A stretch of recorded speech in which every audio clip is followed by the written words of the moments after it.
Thank you all for joining us today for another episode of our podcast, Moving to Value Unscripted. My name is Dr. John Rodas, and I'm a recovering ex-hospital president, and I'm proud to be the president of the Moving to Value Alliance. The Moving to Value Alliance, MTVA, is a 501c3 nonprofit.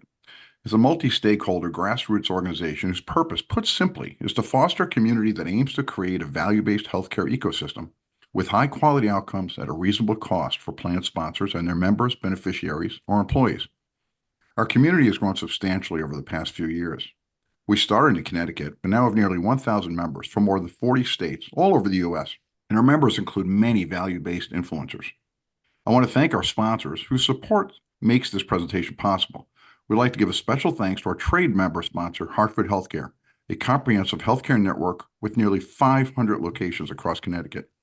We are joined today by my fellow board member, Dr. Steve Schutzer, and our executive director, Laura Watson. Dr. Schutzer, a nationally renowned arthroplasty surgeon, is one of the founders of MTVA and is the co-founder and president of Upswing Health. Laura Watson is the executive director of MTVA, and her background as a journalist with experience in healthcare, antitrust, and regulatory affairs, especially as they pertain to the pharmaceutical supply chain. Our special guest today is Luke Slindee. Luke is a second-generation pharmacist from rural Minnesota who studies monopolies and anti-competitive business practices in the healthcare industry. Years of working in pharmacy provided Luke unique experience in the drug supply chain, and he's a leading voice on pharmacy reimbursement reform and antitrust enforcement in healthcare. We're excited to discuss the roots of current problems in prescription drug markets, as well as possible solutions to these issues. Welcome to Moving to Value Unscripted, Luke. Thanks. It's great to be here. So, Luke, let me start by, I gave a little bit of your background, but just maybe tell our audience of how a second generation, retail pharmacist got into the space you're in. We've learned from other folks we've interviewed that there's often these epiphany moments or things in time that have made them kind of change their perspective. And I wonder if you could share with our audience a little bit of that for you. Yeah, thanks. I grew up in rural Minnesota. My father was a small town pharmacist, very small town, the size where there's one of everything, one grocery store, one pharmacy, one gas station, things like that. And so that was the environment I grew up in, and ended up going to pharmacy school as well. And I actually, coming out of school, worked for Walgreens. So a very different experience, working in a chain and mostly urban areas, as opposed to the rural independent pharmacy environment that I grew up in. And over the course of both of those time periods, there's been kind of a progression, or what I would call a degradation, of the pharmacy work experience. So that mostly has manifested itself in two different ways. One is that the smaller independent, or what some people call mom and pop pharmacies, are closing and going out of business. And then the working conditions for the chain pharmacists at the larger chain pharmacies has deteriorated over time. And I just kind of watched that progress, and I got to a point where I really needed to figure out why. What was the main reason why this progression appeared to be occurring? And, for your point around an epiphany, for me, that came around 2015. Which was actually the first time I was working at Walgreens, and the first time I had ever seen a patient present GoodRx to me. And it introduced just a lot of questions around how pricing actually works, because in that moment of the patient using GoodRx and having it dramatically decrease the price that we were supposed to charge them, it really exposed that I did not understand how pricing worked. And so I needed to figure it out.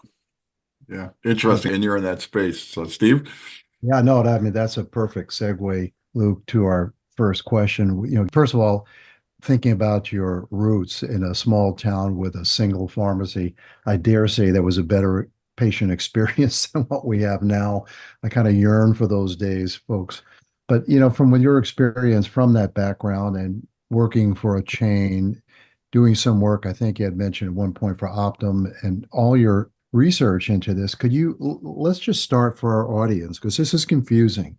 Help us follow the dollar from where the drug is manufactured to how it gets to the patient.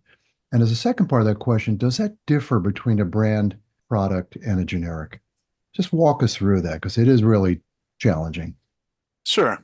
I can do that. I would start with a preface to understand that in the US, all drugs have what we call list prices. And I really want to enforce the concept that the list prices don't actually mean anything. Or unfortunately, if they mean something, it can only be used in a negative way in determining what a patient's out-of-pocket spend is. Like hospital prices, Luke, in that regard. Yeah. Correct. Unfortunately, there are no real prices problem is kind of widely endemic across all of healthcare, but it certainly applies to pharmacy as well. The short metaphor I like to give is, when I was a kid, my mom would take me shopping for clothes at JCPenney. And I noticed year after year that everything would always be 40 to 70% off. And, eventually it kind of sinks in that like, oh, I think whatever the pre-sale number doesn't actually mean anything, right? That very much is applicable to, like you say, all of healthcare, unfortunately, but also pharmacy. So with that as kind of the underlying background, the manufacturers, we can start with branded products, where there is a monopoly. The brand manufacturer is the only one that can produce a product. They establish a list price, kind of similar to the pre-sale price that we talked about, from JCPenney. And going down the supply chain, manufacturers will sell their product to wholesalers. Wholesalers basically handle the logistics of moving a product from the manufacturing site to the actual pharmacies, where they will then eventually make their way to the patients. But importantly, wholesalers don't just move the product, they also do buy and sell. So they take legal ownership and have a financial stake in the buying and the selling of the product. So the wholesalers have a lot of influence over the price of a drug. And then the wholesalers will sell to pharmacies. The pharmacies obviously pay a price to put the drug on the shelf. Well, it will sit there until it's time to meet the patient that needs that drug. And so unfortunately, all of those transactions that exist between the manufacturer selling to the wholesaler and the wholesaler selling to the pharmacy, generally that pricing information is not public. It's kept very secret and proprietary. And then the other element is that it doesn't necessarily bear any resemblance to the list price that the manufacturer set at the beginning of the whole process. And so for the pricing, and this is also true for generic drugs as well, the main difference there is that there is obviously competition. So you have multiple manufacturers all competing to make the same product. The biggest difference there with respect to the generic versus the brand is that typically the prices that the wholesalers are paying to acquire a product and the pharmacies are then paying the wholesalers, there's a much bigger spread between the list price of a generic drug and the actual sales prices than there is on a brand drug. So the brand market is relatively predictable. There are certain trends that you can kind of apply or heuristics. So if you know the list price of a brand drug, you can predict with somewhat reasonable accuracy how much a pharmacy would be buying that product for. Unfortunately, that correlation for generic drugs is basically non-existent. And so seeing the list price of a generic drug tells you precisely nothing about what the actual market price for a generic drug would be. Right. So that's the supply chain. There is this other element of rebates. Rebates are generally only applicable to brand prices. Rebates are paid by manufacturers to PBMs. PBM stands for Pharmacy Benefit Manager. They ultimately decide which drugs are going to be covered or not covered and at what patient out-of-pocket cost. And in order to have preferred placement on what's called a formulary is just a list of drugs that is covered by the insurance, which is determined by the PBM. The PBMs will collect rebates to offset the list price of a branded drug. And so the net price, which is ultimately the money that the manufacturer is going to retain, can be thought of as the list price minus the rebate.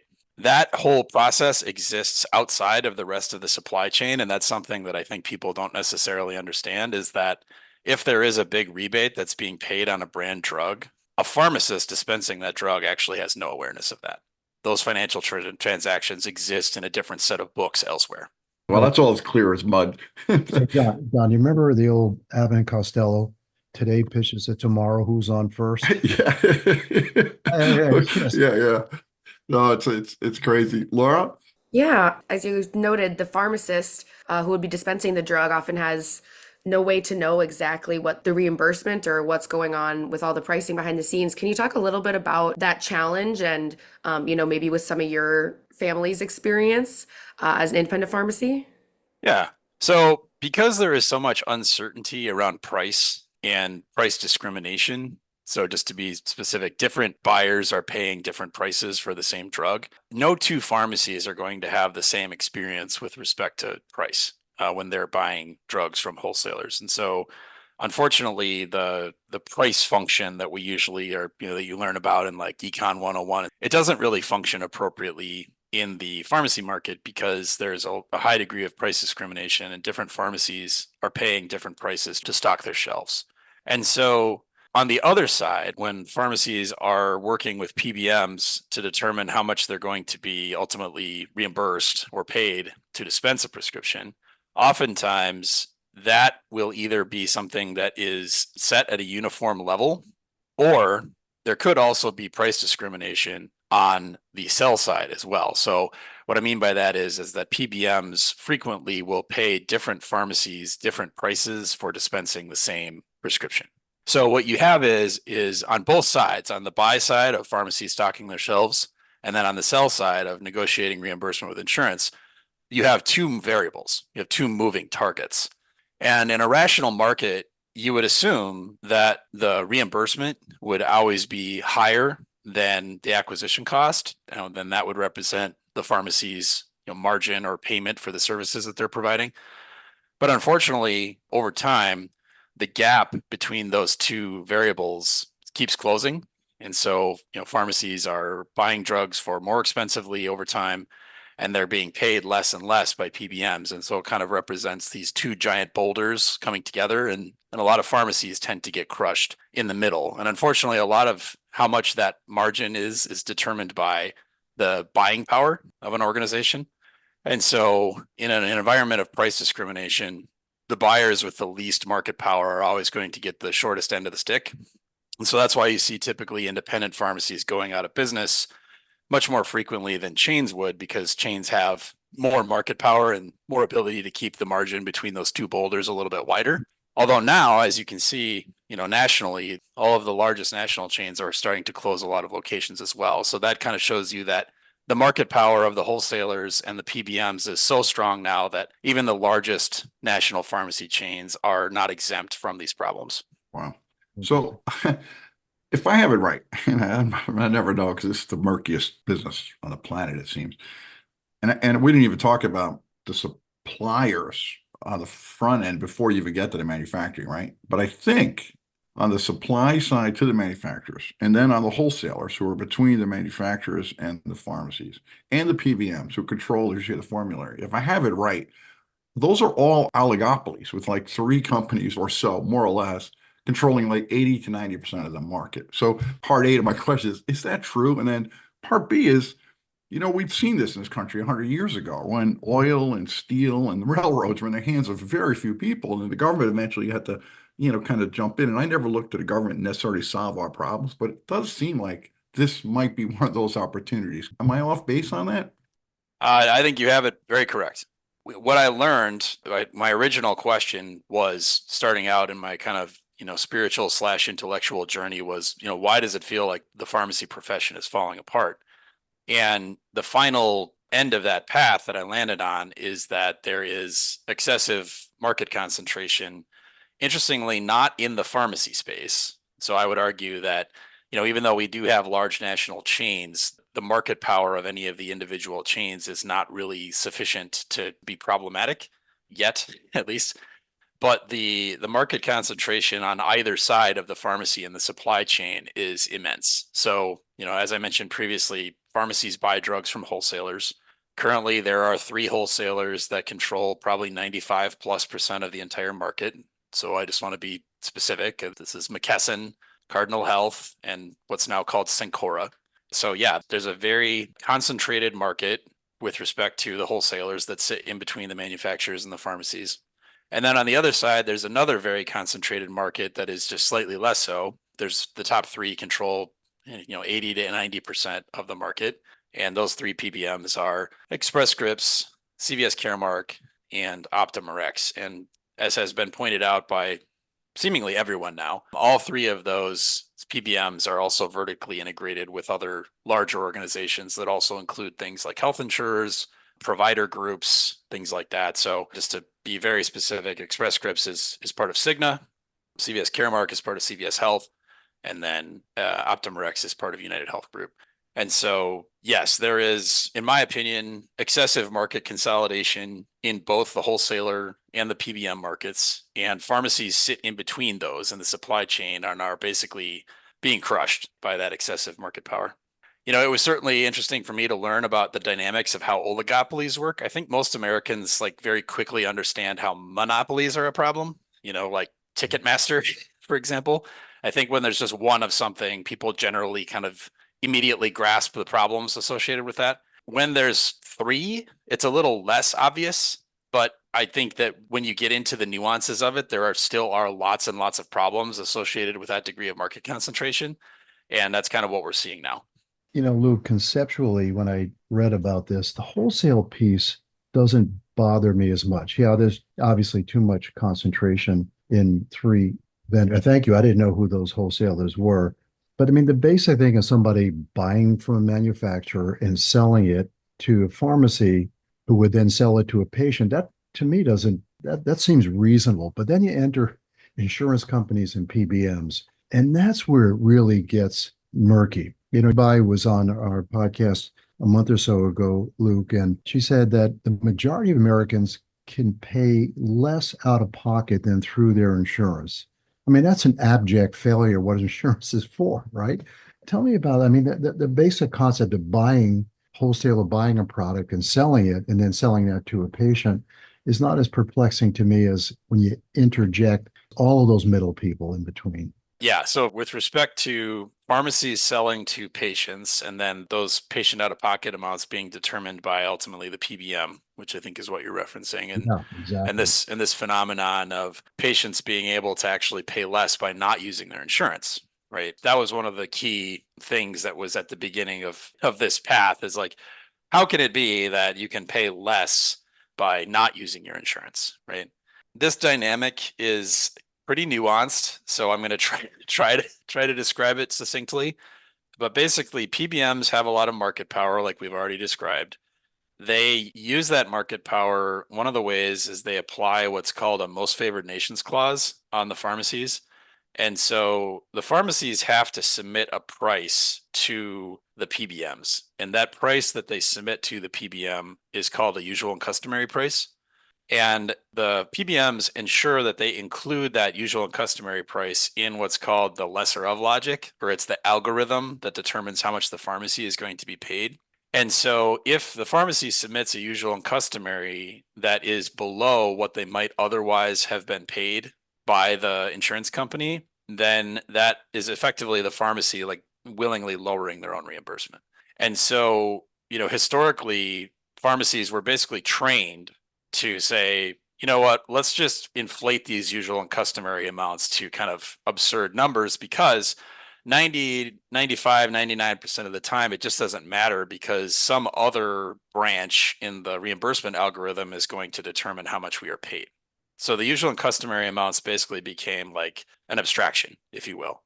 The problem is that then when the PBM says that, you know, their job is to come in and save you money, what they say they're saving you money against is this like wildly inflated kind of abstraction number. It's the pre-sale price at JCPenney, right? And so it turns out there's all different kinds of ways that can be manipulated. And one of the ways is that when the PBM knocks down the value of how much the pharmacy is going to get paid, which determines the patient out of pocket, it could just be higher than what the pharmacy might have been willing to sell to the patient directly. You have to understand that there are transaction costs that go into dealing with PBMs, right? So just cutting them out entirely is one less thing to have to worry about. You can get rid of those costs by eliminating the middleman.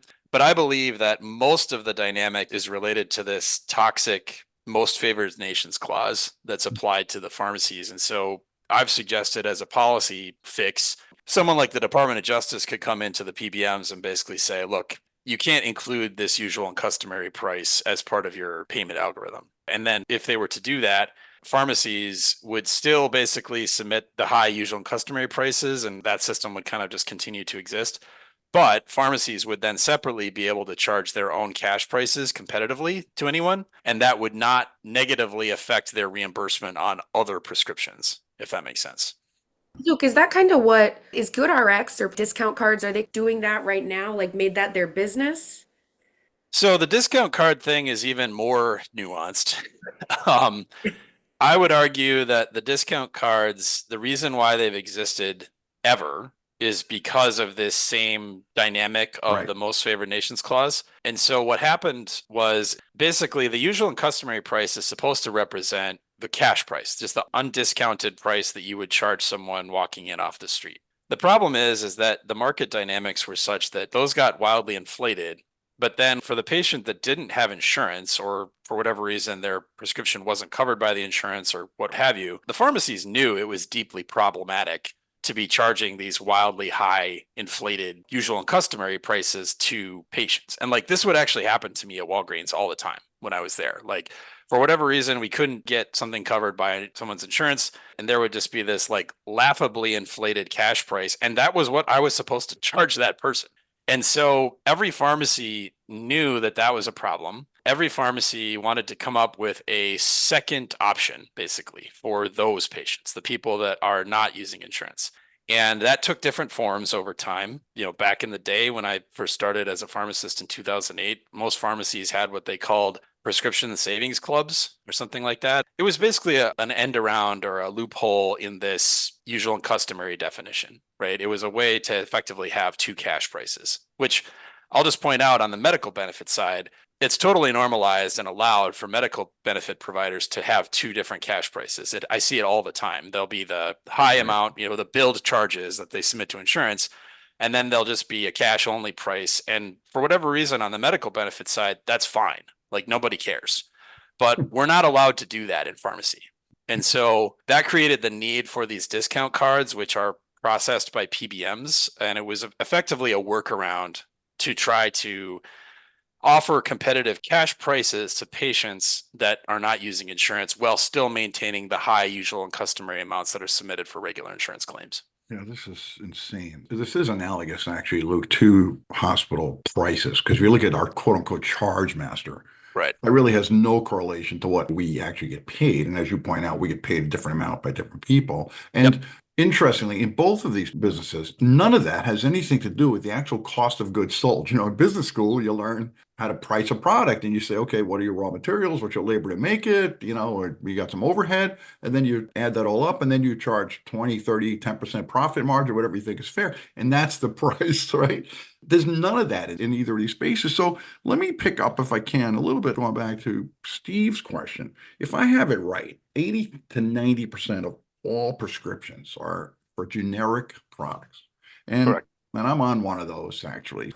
And when I think of insurance, I just redid my homeowners and my auto insurance and my life insurance. We buy insurance to cover these potentially catastrophic things. A tree falls on my house, or there's a car accident, or heaven forbid I die and my family needs to provide it for, right? So you pay this money in case one of those things happens. But for my atorvastatin, which according to GoodRx, I can get for the cost of a freaking latte somewhere, which I wouldn't think twice about saying, why do I have insurance at all?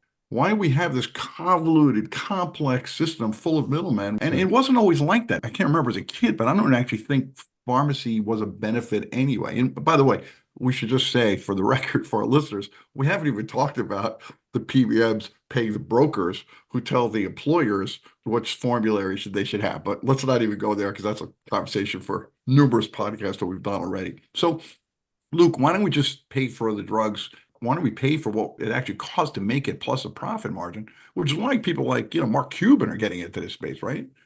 Yeah. Yeah. I mean, everything you're saying is correct. Generic drugs are cheap, right? I've run large scale analysis on claims data for millions or probably billions of claims.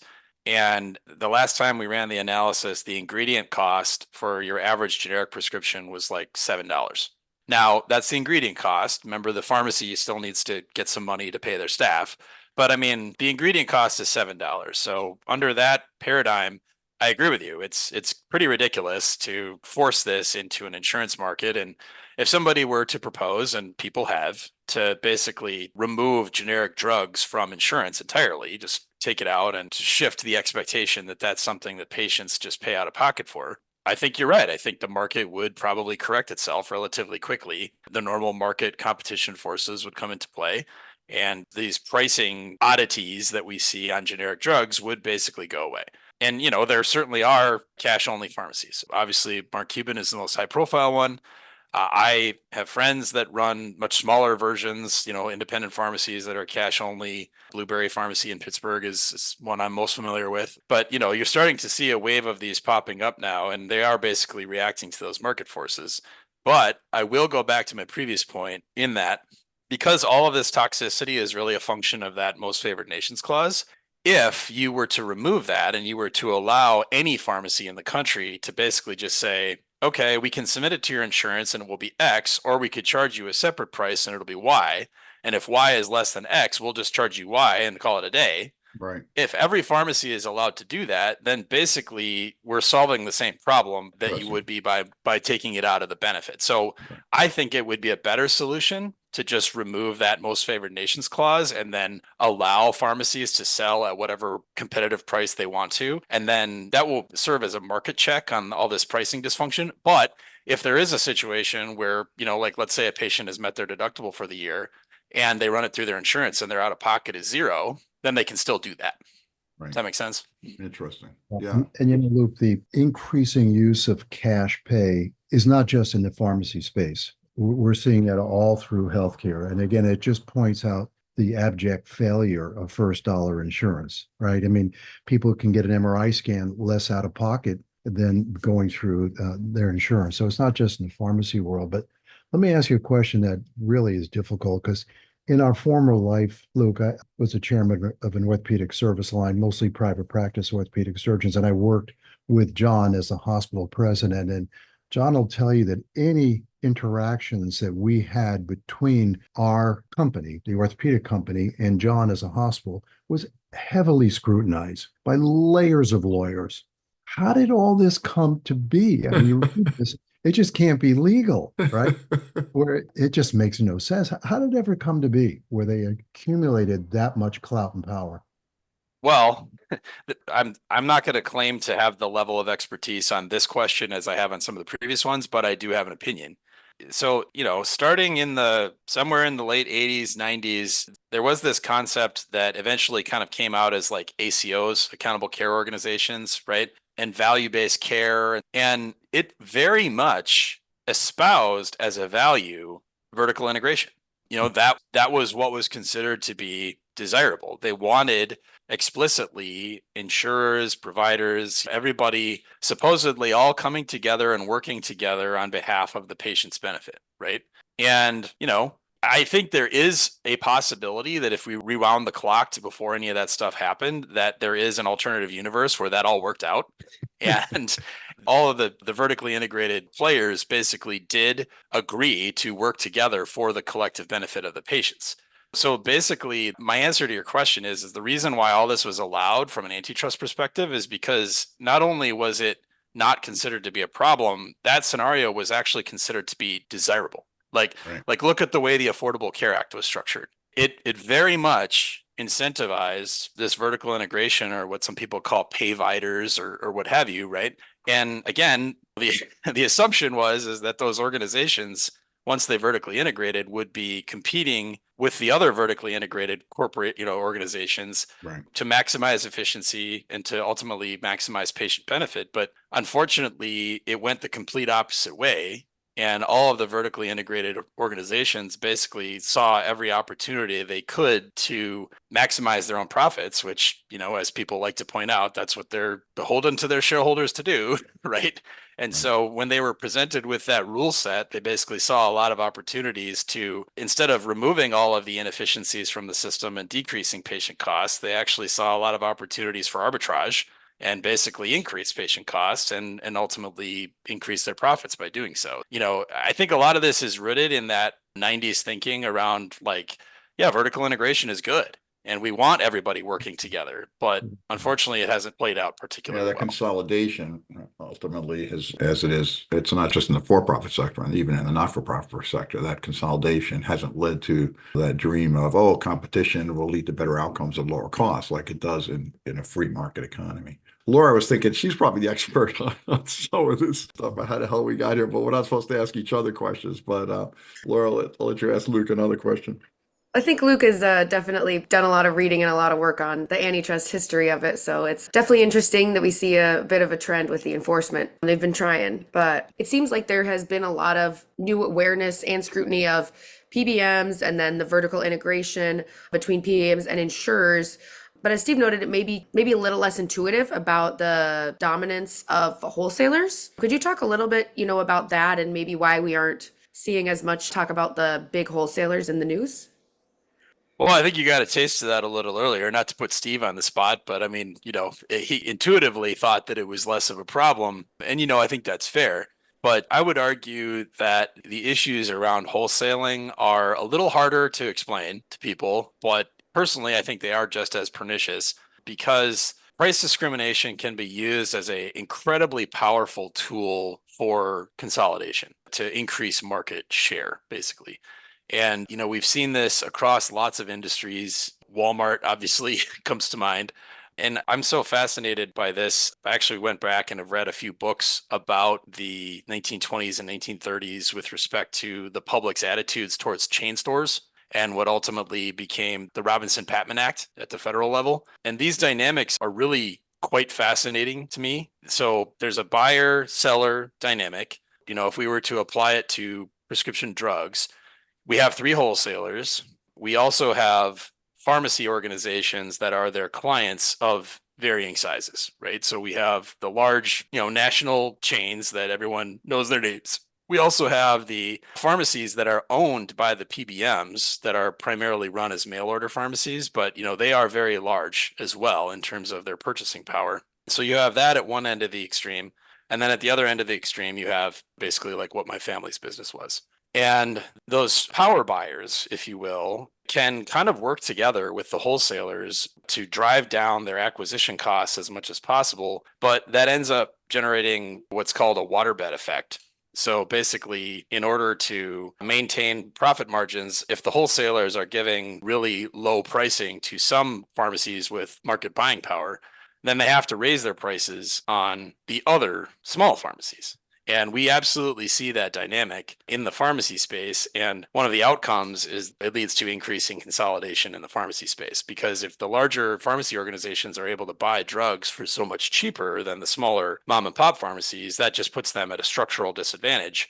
And, obviously people have different personal opinions on whether or not chain stores are good or not, but it's just a fact that you have to accept that if we're going to move into an environment where price discrimination is allowed and even encouraged, it's inevitably going to lead to more market concentration and just decrease of options and pushing out of smaller purchasers. So most of the conversation around the Robinson-Patman Act and price discrimination currently is around groceries. But I try to make the case that every single dynamic that is currently being examined in the grocery space is also applicable to pharmacy. And so I try to help people connect those dots. Wow, you're our first guest, I should mention, that has mentioned the Robinson-Patman Act. So we're going to all have to do a little more reading on that one. But thank you for bringing that to our attention. Let's shift gears if I can. And again, if I have it right, I'm a Medicare beneficiary myself. So as Medicare is the largest purchaser, right, of prescription drugs across the country. And as you know, historically, they were not allowed to negotiate prices, which of course, we won't get into why, but I think we all know why. Some folks paid a lot of legislators a lot of money to not let that happen. But here we are today now, and I know the Biden administration has tried to make inroads on that. Could you just comment a little bit on where you think that's heading and how that's going to affect all of what we've been talking about? Yeah. I guess the first thing I would say is until the Inflation Reduction Act, there was really no government involvement in price setting at all. And I think most people don't necessarily understand that, at least as it pertains to prescription drugs, so Medicare Part D or that portion that gets rolled into Medicare Advantage as a combo, that market, which was created in legislation from 2003 and went into effect in 2006, it is fully privatized. So that's something that I think is a little confusing to people because when we say Medicare, we think government, right? Like this is a government program. And it is technically, Medicare Part D is a government program, but I think of Medicare Part D as not so much a government healthcare program as a privatized healthcare program where the government has set some minimum rules around how it's supposed to operate. And so now with the Inflation Reduction Act, we're moving in steps away from Medicare Part D being fully privatized, because up until now, all of the negotiation on drug prices that are occurring with manufacturers were occurring by PBMs. I mean, PBMs have a huge role to play in Medicare Part D. So that function of negotiating drug prices with manufacturers was privatized. And now under the Inflation Reduction Act, they've created a pathway for the government itself to actually get more involved in negotiating drug prices. So I just wanted to level set around that. Right. You know, going forward, I mean, people have different opinions on this. Obviously, there's a lot of people in their feelings when you go into LinkedIn on this subject. But basically, you know, my personal opinion is that like other countries, it would make sense for Medicare itself, the government, to actually negotiate the rates with manufacturers directly and to do that uniformly for all drugs, for all Medicare beneficiaries. And that would have a lot of positive effects. You'd have a much larger buying group where it'd be all Medicare beneficiaries, as opposed to each of the PBMs are all, you know, subdivided out. So they're representing smaller enough groups of people. Right. And then, you know, ideally, the other piece that's really important is that when the government is negotiating prices, that does have a direct effect on patient out of pocket. Right. Whereas under the current system, when the drug price negotiation and the price concessions between PBMs and manufacturers are occurring via secret rebates, you have this perverse system that has been well described by the 46 Brooklyn folks that they call it money from sick people. Love those guys. I love those guys. Yeah. Read everything they put out. It's great. But you have this situation where pre-IRA, the PBMs are negotiating a lower price with the manufacturers on behalf of the Medicare beneficiaries. But sadly, because that all exists via this secret rebating on the side, the patient doesn't actually benefit. Right. Whereas under a government IRA type program, if the government is going to be negotiating a drug price, that actually brings down the patient out of pocket. And so that directly affects patients.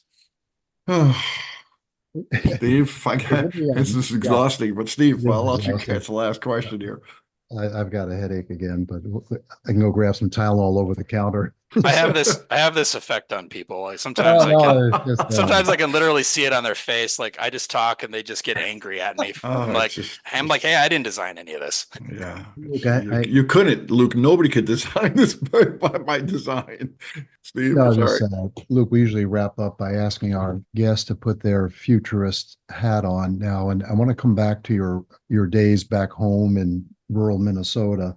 And I recall, I think, John, you read The Innovator's Prescription too by Clay Christensen, and yes, of course, this conversation comes to mind a little bit because he talks about companies getting bigger and bigger and integrating and get larger, but ultimately they leave openings for new entrants at the bottom. And I think we're seeing a little bit of that now, right? I mean, you can't say the chains are doing beautifully well when CVS and Walgreens and Rite Aid are closing hundreds, if not thousands of stores, right? And I'm just thinking here in Hartford, Connecticut, we had a wonderful pharmacist, same staff now, like they're stressed out. It's a cluster. But if you can take the independent pharmacies that are popping up like Blueberry, we have a couple here in Hartford, and provide them with generics some way, are we going to see the resurgence of the small pharmacy again? Yeah, interesting. What do you think? I'm so glad you asked about this because this is something that's really near and dear to my heart. So if you remove brand drugs from the equation and you just focus on generic drugs, which as a reminder, that's 90% of all prescriptions that are dispensed. If you look at generic drugs, as we referenced earlier, generic drugs are cheap. They are cheap. And a lot of running a pharmacy comes down to inventory costs. So like literally how much money the drug sitting on the shelf costs. And so, for example, you know, I have friends that run these cash only, generics only pharmacies, and their entire inventory cost of all of the drugs sitting on their shelves, fully stocked, is like $10,000.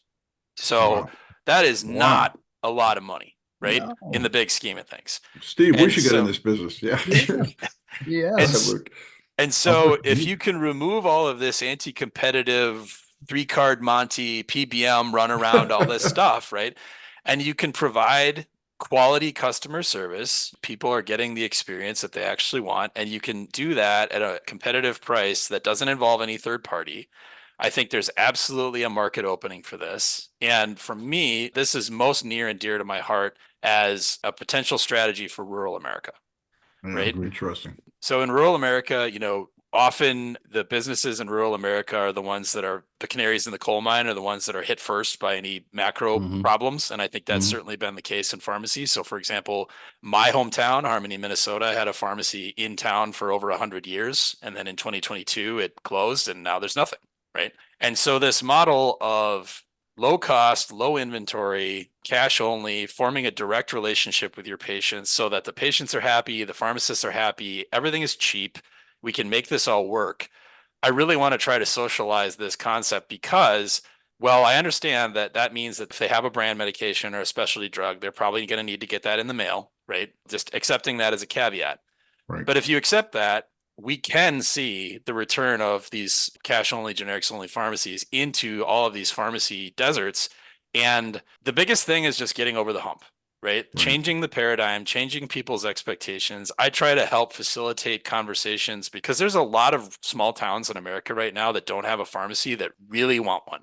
And if we could find a new grad, right? You got all these pharmacy school graduates coming out of pharmacy school. And if we could get them set up with a small town that doesn't have a pharmacy and we could give them the playbook and be like, all right, here's how it works. You get together with the town leaders, the town chamber of commerce and the mayor and all that kind of stuff. And you basically say, all right, you can have a pharmacy again under these circumstances, but we need the town to support this pharmacy and shop there. That to me is a beautiful model for moving forward. And then people would just have insurance for the specialty drugs or brand name drugs when they needed them. Yeah, if we can supply these small towns with product, I don't see what the impediment would be. It sounds amazing. Yeah, it's really just workforce issues. There are challenges to getting people to move to small towns. But yeah, it's just a matter of finding the people that are interested in having that more personal relationship with their community. And I mean, like you say, there's a clear path to getting the finances to all this to work. We just have to change people's mindsets, basically. But I don't think it's that big of a hill to climb. We just have to reframe the proposition, and you have to put that carrot out in front of them and say, like, look, you don't have a pharmacy now, but you could, right? And hopefully that would be a driving force. People still like supporting their local hardware store and their local grocery store. They like to do that. They don't really want to always go to a big box store for everything they freaking buy. Right. But the challenge in most of those businesses is indeed the inventory and the economics of it. But here you've highlighted the fact that the inventory actually doesn't cost you that much, which is often the biggest expense right after your rent and stuff. So, and I just connected some dots that you should know. So you asked about how the wholesalers are problematic. In order for that to work, because the wholesalers right now dramatically overcharge small pharmacies for their generic drugs. And so the pharmacies that are doing this cash only, none of them use the big three. Right. There's this long tail, that last 5% of the market, of the wholesaler market. There's a whole bunch of little ones. Right. And the cash only, generics only pharmacies are competitively buying everything that they buy across like 10 different small wholesalers. And that's what brings the prices down. So to connect the dots back to the wholesaler oligopoly, in order for this like kind of nice new Phoenix, rising from the ashes model to work, you actually have to go around the big three wholesalers. Yeah. I think John and I suspect Laura are generally optimists and look at the big picture. There are pieces of this that are coming together that I think are exciting to me. Right? I mean, you can see it. I think that even the politicians have incredible pressure on them now with transparency. Right. Roy Wilkinson. We were talking about the leaders of the three PBMs crying poverty to the feds the other day. Like, right. Oh, when they testified in Congress, right. It's the manufacturers that are the greedy bastards, right? It's not us. Well, it's the clients, it's the plan sponsors. We're just doing what they want. Right. And it kind of highlights one of the biggest problems in this whole business, and I'll just conclude with this comment, is that the connection between who's paying for the stuff and who's making it, selling it, has really gotten very convoluted in healthcare, right? So we all think these insurance companies, quote unquote, are paying for a lot of the bills, right? And the reality is we, the consumers, we, the taxpayers, we, the employers, are really paying the price. And I think getting it back to paying what they're getting for directly without all these middle folks is important. And I think rebar U.S. steel model is relevant to this space. There really is convoluted market has created this huge opportunity. Luke, thank you so much for joining us today. And Lauren, Steve, thanks, of course, for your great questions today. And I hope you all have a great weekend. Thank you. I appreciate the opportunity. Yeah, thanks, Luke. Thanks for all you're doing. We want to take a minute now to introduce the new MTVA membership program. As a 501c3 nonprofit, we rely on support from our grassroots network to advance our mission of creating a value-based health system with high-quality patient outcomes at a reasonable cost. As we continue to grow and broaden our impact, we're excited to invite like-minded organizations and individuals to join our membership program. We're proud to offer two membership models, Ally Member and Trade Member. Tax-deductible membership contributions help us enrich the healthcare environment with quality content, including this podcast, and robust platforms to fuel discussion, collaboration, and advocacy that lead to groundbreaking solutions. For more information, including a full list of benefits offered, visit our website at www.movingtovalue.org/trade-member. The link is also in the episode description. Thanks again for listening and for being part of this important movement.